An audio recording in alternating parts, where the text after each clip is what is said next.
While there are plenty of directors who found steady work and producers continually interested in hiring them and funding their films, there are also filmmakers who, for various reasons, have not directed a movie in a long time. Sometimes they stop being hired. Other times they get attached to projects that never got off the ground. However, it's always possible for them to come roaring back. Todd Field's last directing effort was Little Children in 2006, before he finally returned to screens last year with Tar. So I've come up with a list in no particular order of directors who I would love to see make another movie again. The first name I immediately thought of for this video was Peter Weir. He made several notable films in his career, starting in Australia and then making a successful transition to Hollywood.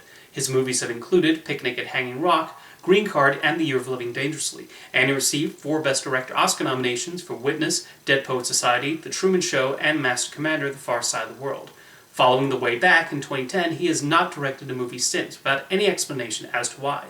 He did receive an honorary Oscar last year to celebrate his impressive career, so maybe that'll reignite interest in a new Peter Weir movie. Or maybe he's happily retired. That's the other possibility for why a filmmaker has not gotten behind the camera in a while.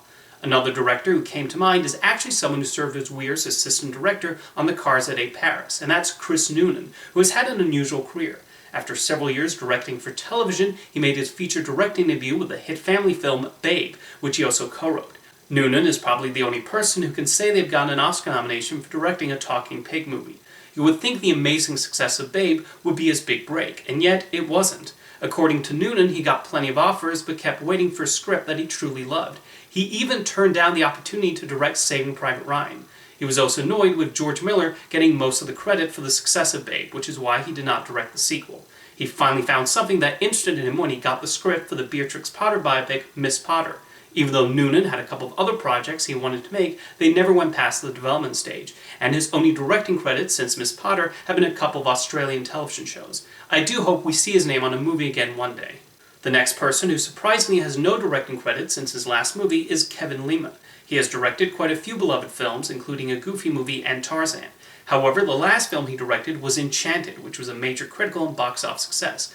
What has happened with Lima is more of a case of bad luck. He has been attached to several movies that just never got produced, including an adaptation of the Candyland board game set to star Adam Sandler and a remake of The Incredible Mr. Limpet. A movie he spent a lot of time developing was Monkeys of Mumbai for DreamWorks Animation. It was said to be a Bollywood-inspired musical, and after years being moved around the release schedule, DWA's sale to Universal Pictures sadly led to the film being cancelled in the end. Lima and his wife, Brenda Chapman, then signed a first-look deal with 20th Century Fox, but the studio being sold to Disney appears to have nixed that. You would think he would be top of the list to direct the Enchanted sequel, but according to Lima, he was never even approached, which is odd as he was responsible for so many of the things people love about that movie, including the Disney Easter eggs and the casting of Amy Adams. It was recently announced that he would direct an adaptation of the book No Flying in the House for Sony Pictures, so here's hoping this actually comes to fruition. Andrew Adamson is another director who successfully went from animation to live-action filmmaking and yet has been absent for a while. He was one of the directors on Shrek and Shrek 2, and I don't need to tell you how big those were. He then got the chance to bring the Chronicles of Narnia to the big screen when he directed the film adaptations of The Lion, the Witch, and the Wardrobe and Prince Caspian. The first Narnia movie was a humongous hit, and while Caspian did not do nearly as well, I actually find it kind of underrated. He directed 2 films in 2012, Mr. Pip and Cirque du Soleil Worlds Away. He has not directed anything since then. It was announced in 2016 that Adamson would direct the live-action CG Curious George movie for Universal Pictures and Ron Howard, but there have been no updates since then, so I don't think that's happening anymore. He did recently get an executive producer credit on Puss in Boots: The Last Wish, but that could just be a contractual requirement. It's definitely unusual someone who was instrumental in launching 2 big franchises in the 2000s has not directed anything in over 10 years. Something that unfortunately happens in Hollywood is director's jail, where a director stops being in demand after a massive flop. That's what happened with Martin Brest, despite a career with quite a few acclaimed hits. His credits include Beverly Hills Cop, Midnight Run, and the Oscar-winning Scent of a Woman. Meet Joe Black did not do that great, but that did not seem to hurt his name much. What sent him to director's jail was Gigli, which was destroyed by critics and was a hugely publicized box office flop. After that, he has disappeared and not stepped behind the camera. That's a shame, as he's clearly a talented filmmaker, and what happened to Brest is an example of how ruthless the film industry can be when you create something so derided. However, if the stars of Gigli can be allowed to bounce back, then the director should not be punished either.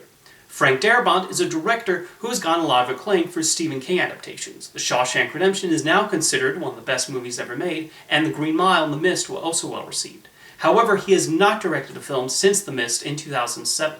He has worked on television for a bit, including serving as showrunner on the first season of The Walking Dead. Darabont did write a Civil War movie that he hoped to direct, but was unable to get financing for it. He was also briefly attached to direct the Snow White and the Huntsman prequel, The Huntsman Winter's War. You would think the director of The Shawshank Redemption would have directed more than 4 movies, and yet...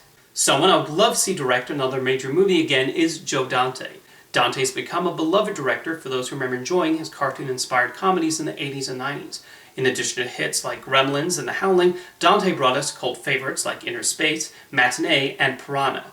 However, the box office failure of Looney Tunes Back in Action and his disagreements with Warner Brothers over the film's production put a dent in his directing output. He mostly transitioned to television, along with directing 2 smaller films and a segment in the anthology film Nightmare Cinema. His last feature directing credit was Burying the X in 2014, and I don't understand why Dante gets few directing opportunities these days, considering how highly regarded and championed his filmography remains.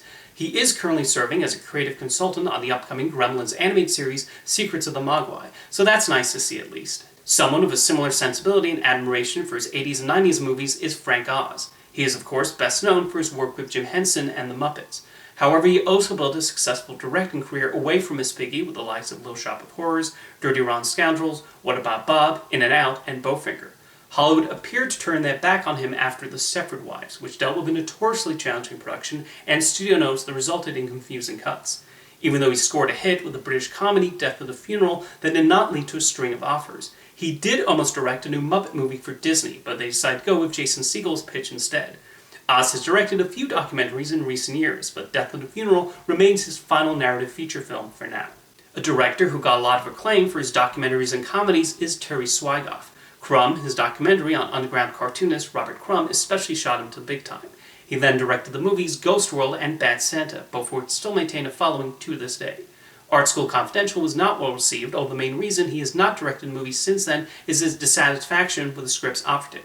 He was at one point considered for Juno, but he turned it down. He has tried getting his own projects off the ground, but with little success. He did direct a pilot for a potential show titled Budding Prospects for Amazon, but it was not picked up. Szwigoff has said he has little interest in the movies being produced nowadays, and he likely is not on most studios' radars anymore, but maybe he will finally get something made again. Amy Heckerling's filmography is an unfortunate example of how unforgiving Hollywood can be. She made her feature directing debut on the popular teen comedy Fast Times at Ridgemont High, and then directed other hit comedies like European Vacation, Look Who's Talking, and Clueless. That should be enough to make her a frequently in-demand comedy director. However, after Loser flop, she wound up in director's jail, which was completely unfair.